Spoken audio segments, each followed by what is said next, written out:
All right, so I have Chat GPT open, and this is what it looks like. Basically, there's a lot of stuff out there. There's a lot of documentation, and this video is not a Chat GPT overview. It is specifically a video on how to create a Python script and let Chat GPT create the Python script for you. So if you're unfamiliar with Chat GPT, log in, and you have the ability here to ask a question. So in this example, I want to create a Python script that gives me LeBron James details from the 2023 season from a specific API that I found.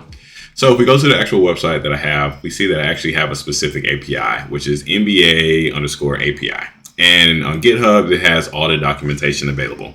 And basically it has some sample Python scripts and a lot of additional information, documentation, so on and so forth. But as the data analyst that I am, the consultant that I am, I don't necessarily know how to create Python script from scratch, or I don't want to necessarily spend a lot of time doing that. I'm learning Python, but I also just want to create some publicly facing data. So here's where I will leverage ChatGPT to pretty much build out this template for me for this particular request.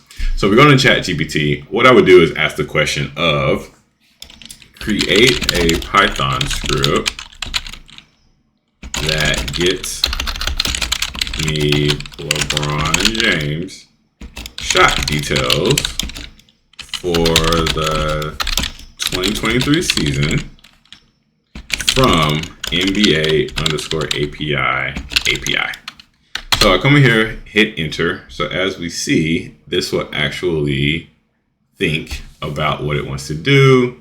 It'll go through the process of doing all the Chat GPT things that it does. And it says basically, here's a Python script that gets you NBA data for LeBron James, and it basically will output it out for me. So as we see here, there's the information. We see the actual libraries that it needs.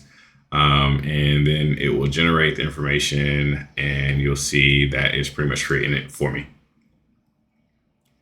So we see the different libraries. So as again, it's generating this information for us, it's doing all this, and it's taking its precious time as well.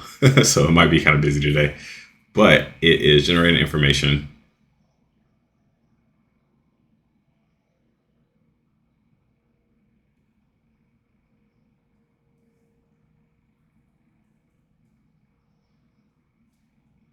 So as you see, create a script is doing all this, and it's going to pretty much finish whenever it decides to finish, and it is done. So now what I would do is I would take that code and I would then copy that information that I need. So if I were to look at it, and then also actually, before I even start and copy and paste the code, what this is doing is says this script uses shot chart detail endpoint from the MPI. It gives additional information for basically what you asked about, and then it created a scatter plot for me for LeBron James shot chart using Matplot library. But let's say I actually wanted the raw information. We can come up here and ask another question and say, can you export this information to CSV?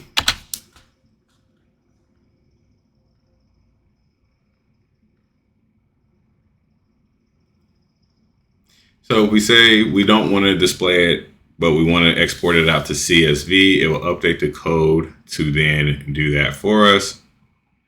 So again, we're asking smart questions with Chat GPT.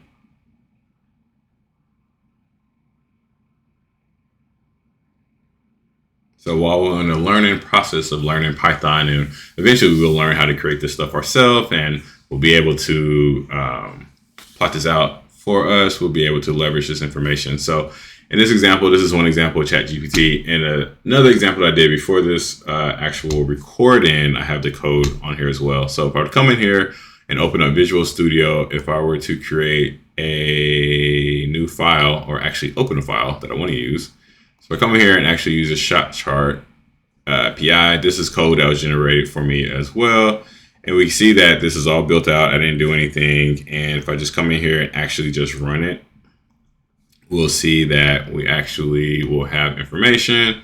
We'll see the information. We see the shot chart detail. And then if we actually go to where it lives at, if I go to Python, we see that the output lives where LeBron James shot data is here, LeBron James shot data. And we see that we have actual rows of information. And so we have 532, which is the count of rows that we have. And just for spot checking purposes, if we want to come in here and actually go and QA this information for LeBron, we can see that we're looking at the number of field goals made, and we see that this number is 532. So again, this is a really quick, simple use case of publicly facing information or using Chat GPT to build out some Python scripts if you're just learning this stuff out, especially from a data visualization standpoint. One of the toughest part is being able to generate data. So Chat GPT can help that process out a little bit faster for you. So have you used this before? Have you done anything with Chat GPT? Have you used it to generate mock-up and fake data? Let me know. Hit me up in the comments. And if you have not already, please like, share, and subscribe. I'm going to create and keep doing more of these technology tip Thursdays. And I will expand upon this Python, and we'll get this actually embedded into Tableau and Power BI. And I'll show you how to do that in my next video. So thank you, and you all have a great day.